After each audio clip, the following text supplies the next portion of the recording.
시청자 여러분 안녕하십니까? BOA 뉴스투데이 시작합니다. 바이든 행정부의 핵태세 검토 결과 발표를 앞두고 미국 의회에서 미국의 핵무기 역할을 놓고 찬반 논쟁이 격화하고 있습니다. 특히 북한의 새해에 잇따른 미사일 도발과 함께 일촉즉발의 상황이 된 우크라이나 사태가 그 계기가 됐습니다. 이조은 기자가 보도합니다. 최근 북한에 잇따른 미사일 시험 발사를 계기로 미국의 핵무기 사용 정책을 거론하기 시작한 인사는 공화당의 제임스 리시 상원 의원입니다. 외교위 공화당 간사인 리시 의원은 지난 19일 성명을 통해 북한이 이제는 핵을 이용해 싸우고 전쟁에서 이기기 위한 전술적 역량을 가다듬고 있다면서 바이든 행정부의 강력한 핵 억지력 유지는 물론 기존 핵무기 정책을 유지할 것을 촉구했습니다. 미국이 핵무기를 핵 공격에 대한 억지나 반격을 위해서만 사용하는 단일 목적으로 수정할 경우 동맹을 약화할 것이라는 주장입니다. 바이든 행정부의 핵태세 검토 마무리를 앞두고 일각에서 미국의 핵무기 역할 축소 가능성이 제기되자 공화당 주요 인사들은 기존 핵정책 유지의 중요성을 거듭 강조하고 있습니다. 상원과 하원의 군사위 공화당 간사인 제임스 이노프 상원 의원과 마이크 로저스 하원 의원은 지난 13일 발표한 공동 성명에서 중국은 핵무기고를 대대적으로 확장하고 있고 북한은 미사일 프로그램에 대한 유엔 제재를 노골적으로 위반하며 러시아는 2차 세계대전 이후 최대 규모의 유럽 침공을 준비하고 있다고 지적했습니다. 이어 이런 상황에서 바이든 행정부의 핵 프로그램 예산 삭감 가능성까지 제기돼 심각하게 우려스럽다며 그것이 사실이라면 적국들의 호전성을 더 불러일으킬 뿐일 것이라고 경고했습니다. 반면 민주당 내 일부 진보 성향 의원들은 핵무기 선제 사용 금지 법안을 발의하는 등 오판과 위험성을 근거로 미국이 핵무기를 선제적으로 사용하진 않을 것이라는 점을 공언할 것을 바이든 행정부에 촉구하고 있습니다. 상원 외교위 동아태소위원장인 에드워드 마키 의원 등 51명의 민주당 상하원 의원들은 지난 26일 바이든 대통령에게 이런 내용의 서한을 보내 미국의 핵무기 역할을 축소해야 한다고 주장했습니다. 이들 민주당 의원들은 이번 핵태세 검토는 바이든 대통령이 기존에 드러냈던 핵전쟁은 승자가 없고 절대 싸워서도 안 된다는 인식을 미국의 핵정책에 반영할 수 있는 한 세대의 한 번뿐인 기회라고 주장했습니다. BOA 뉴스 이조은입니다. 스위스 제네바에서 열리고 있는 유엔 군축회의에서 최근 북한에 잇따른 미사일 발사에 대한 규탄이 이어졌습니다. 제네바 주재 네덜란드 대표부의 로베르트 가브리엘스 군축대사는 27일 군축회의 본회의에서 북한의 최근 잇따른 미사일 발사를 주목하며 이 같은 행동을 강력히 규탄하고 북한의 거듭된 미사일 발사 중단과 핵무기와 탄도미사일 프로그램을 검증 가능하고 되돌릴 수 없는 방식으로 폐기할 것을 촉구했습니다.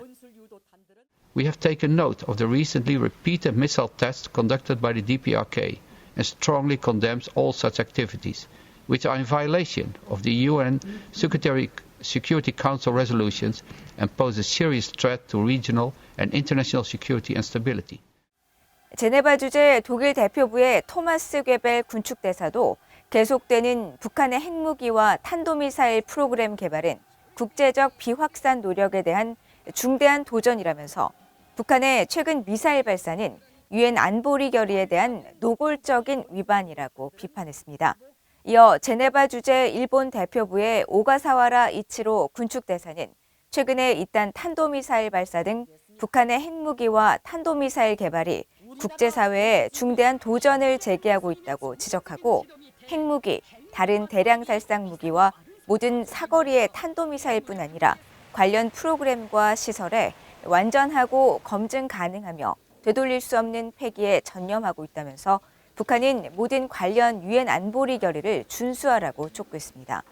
한편 북한의 제네바 주재 한대성 대사는 지난 25일 본회의에서 북한의 미사일 시험 발사는 주변 나라와 지역 안전에 위협이 되지 않는다면서 최근 북한의 신형 무기 시험은 국방과학발전 계획을 수행하기 위한 활동의 일환이라고 주장했습니다. 북한이 스위스 제네바에서 열리고 있는 유엔 군축회의의 5월 순회 의장국을 맡은 가운데 캐나다는 진전 없는 회의에 실망스럽다고 밝혔습니다.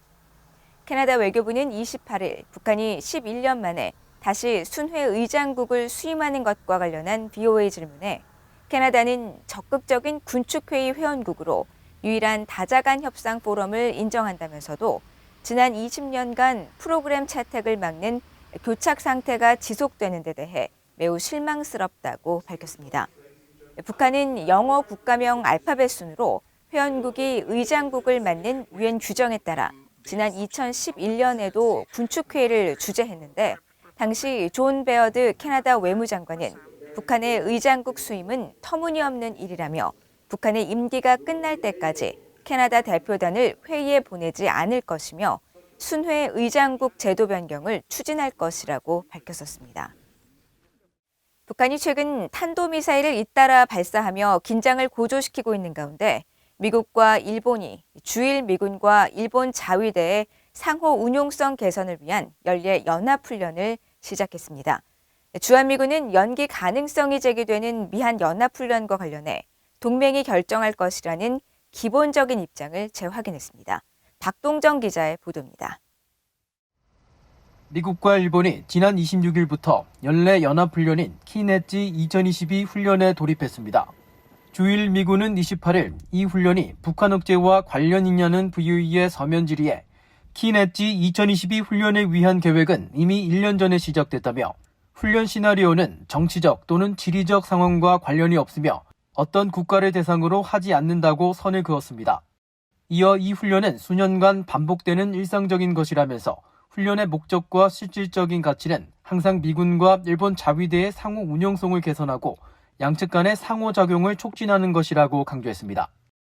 키넷지 훈련은 미국과 일본의 연례 양자훈련으로 다음 달 3일까지 주일 미군 요코타 공군기지와 일본 자위대 본부, 미국 인도태평양 사령부가 있는 하와이 스미스 기지 등에서 실시됩니다.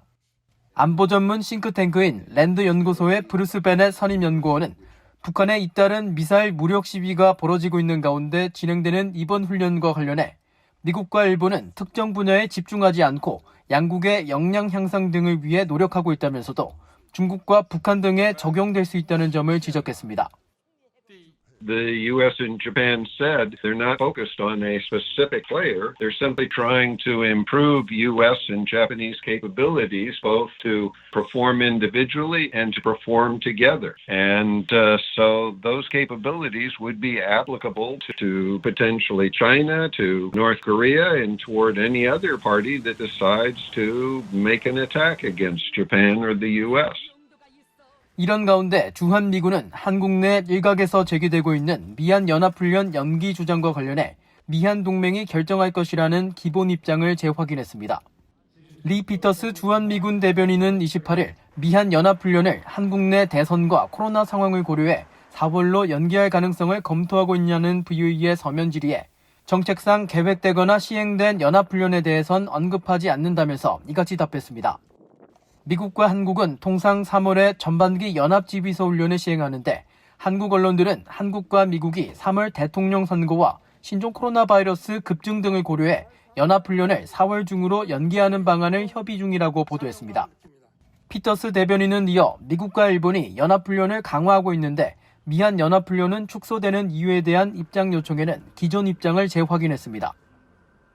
미한 동맹은 어떤 적이나 위협으로부터도 한국을 보호하기 위해 강력한 연합 방위 태세를 유지하면서 신뢰할 수 있는 억지를 제공하는 데 전념하고 있다며 기존 입장을 밝혔습니다. VOE 뉴스 박동정입니다.